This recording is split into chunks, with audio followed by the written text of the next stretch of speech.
Court finds that you have been convicted of the following. Count 1 was reduced by the state from an F1 aggravated burglary, and you were convicted of burglary of a felony in the 4th degree in violation of Revised Code 2911.12b.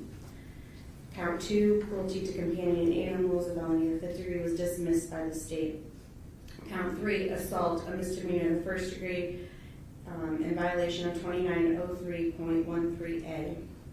Count 4, failure to confine a dog on the premises, an unclassified misdemeanor in violation of Revised Code 955.22c1. Count 5, which was originally charged as a burglary of a felony in the 2nd degree, was dismissed by the state. Count 6, which was originally charged as abduction, a felony of the 3rd degree, was amended, and you were convicted of unlawful restraint, a misdemeanor of the 3rd degree, in violation of Revised Code 2905.03a. In Count 7, you were convicted of aggravated menacing, a misdemeanor of the 1st degree, in violation of Revised Code 2903.21a. In Count 8, you were convicted of cruelty to companion animals, a misdemeanor of the 1st degree, in violation of Revised Code 959.131b. In Count 9, you were convicted of criminal damaging, a misdemeanor of the 2nd degree, in violation of Revised Code 2909.06a1. And finally, in Count 10, injured animals, a misdemeanor of the 2nd degree, a violation of Revised Code 959.02.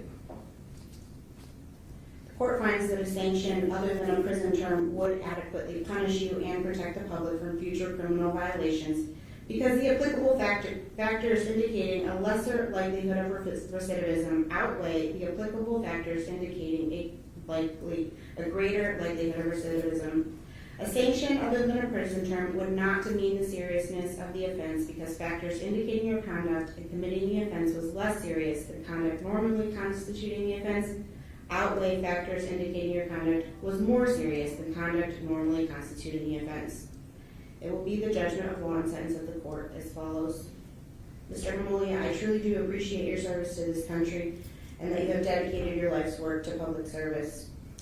I do believe that you are remorseful for your actions, but I also believe that in this case your conduct was so offensive and absurd that it warrants a period of incarceration. On Count 1, you will serve 90 days in Lorain County Jail, and the court will impose a $1,000 fine. Count 2 has been dismissed.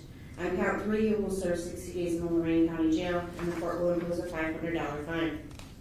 On Count 4, the court will impose a $50 fine. Count 5 has been dismissed. On Count 6, you will serve 30 days in the Lorain County Jail. On Count 7, you will serve 30 days in the Lorain County Jail. Count 8, you will serve 30 days in the Lorain County Jail, and the court will impose a $500 fine. On Count 9, you will serve 30 days in the Lorain County Jail. All counts shall run concurrent. You are going to be placed on a period of felony supervision for 3 years.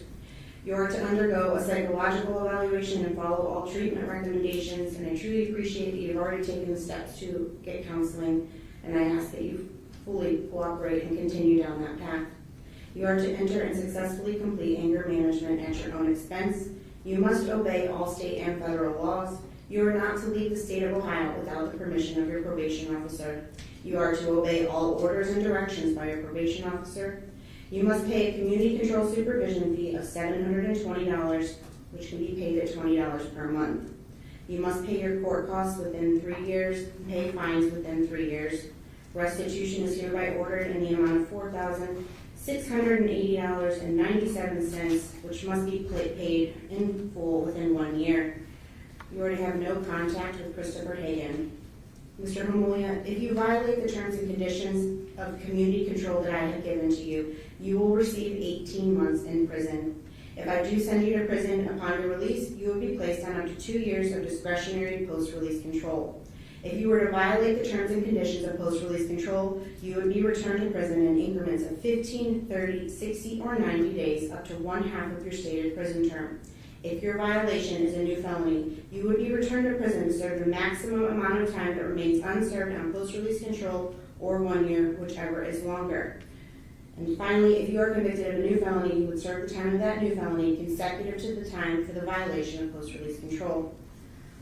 We will give you a copy of your terms and conditions for your probation, and you will need to take those to the probation department upon your release from the Lorain County Jail.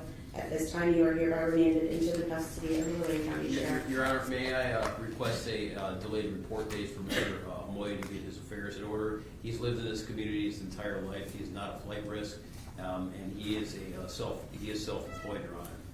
Anything from the state? Can I have a moment? You may.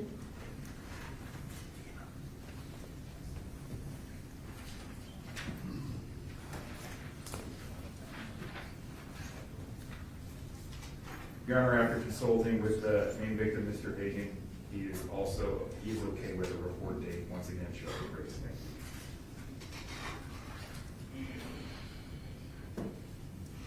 Your Honor, we have 30 days. I appreciate that Mr. Hagan has shown grace, and I appreciate that your client has a lot of connections to the community. I will give him 7 days to report as a reminder that this is part of the community control sanction. If for some reason he does not report by next Friday, the court would consider that a violation of the community control. Understood, Your Honor. Thank you. With that, Mr. Mishak, then, since he will have the opportunity, I'm going to ask that he report to probation today, so please instruct him, and I'll have conditions ready for him. I will so instruct him, Your Honor. Thank you.